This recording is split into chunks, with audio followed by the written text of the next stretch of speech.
Margaret, I too believe the Taoiseach should be here. He did a press conference only less than an hour ago.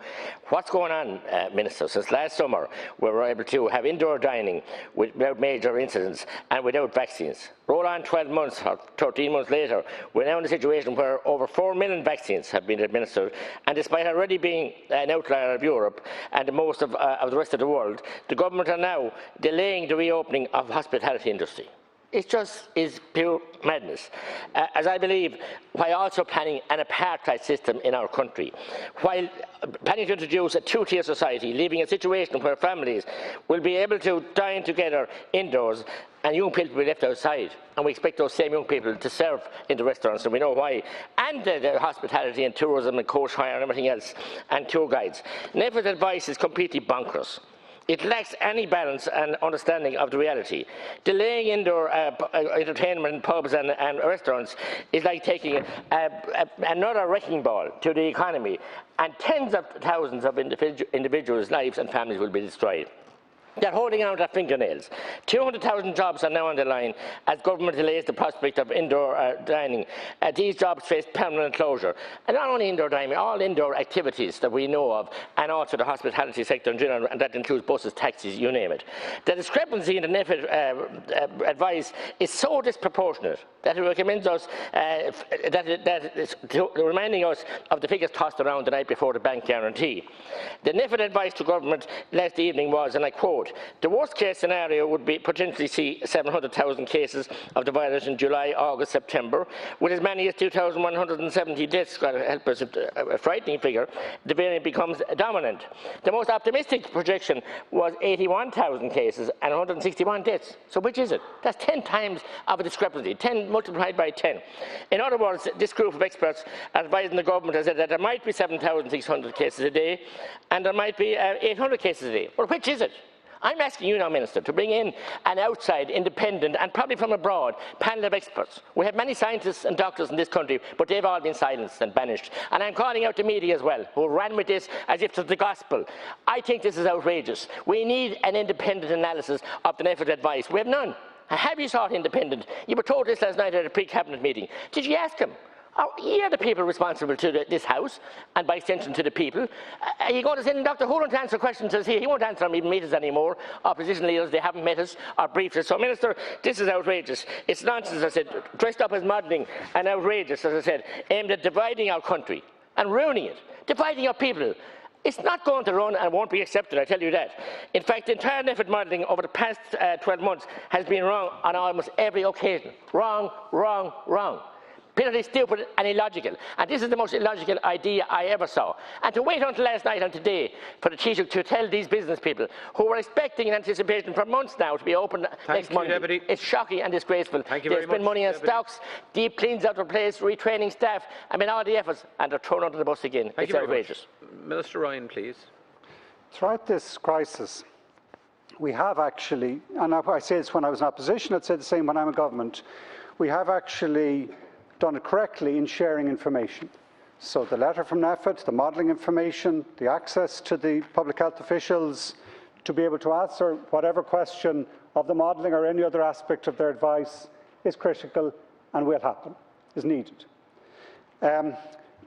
It's complex, and modelling is based on assumptions, so it's not a certain science, and particularly in this case, because the range, as you say, Deputy, of the modelling possibilities ranges from, if there wasn't any Delta, by the end of September, if I call it something like minimum of 55 possible cases in ICU, to the most pessimistic, and in that instance, it would be pessimistic in relation to the transmissibility of the Delta virus, the comparison to the level of how similar we are to last summer in terms of modelling what happened last summer when we opened hospitality, and taking the most negative prognosis on that.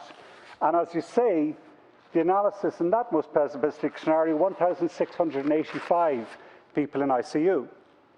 Now, the approach in this is not, in my mind, first and foremost, particularly this instance or this occasion, to look at the case numbers, because the circumstances have changed this year and last.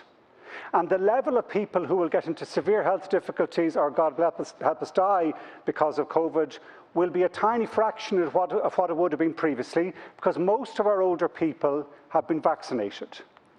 But they say, and they could be right, it's not certain, that if you did have the sort of case numbers that their modelling tells them is possible, that you would have that sort of numbers in ICU, and in those circumstances, our hospital system will be back in trouble, and that is what we do need to prevent. I believe we can prevent it.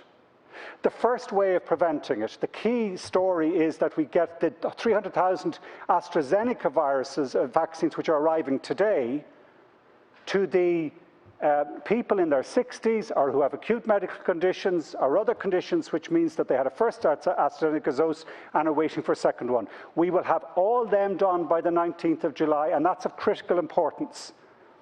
And not only, as I said, we've changed it, the rule will be changed to allow younger people to use the some 100,000 surplus AstraZeneca vaccine that will be available after those 60-year-olds plus have been vaccinated.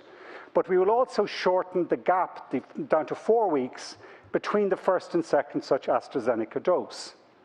So there were not just the decisions around hospitality made yesterday, there were a number of decisions made, advice given, which allows us to actually address the health crisis aspect of this. I believe personally that we will not see that wave, that we will actually have learned from last summer, we will have more of an outdoor summer, that we will open hospitality and other sectors this summer. I absolutely understand the critical importance of that for our communities, for those often mostly small family businesses, Thank you, Minister. and for social life.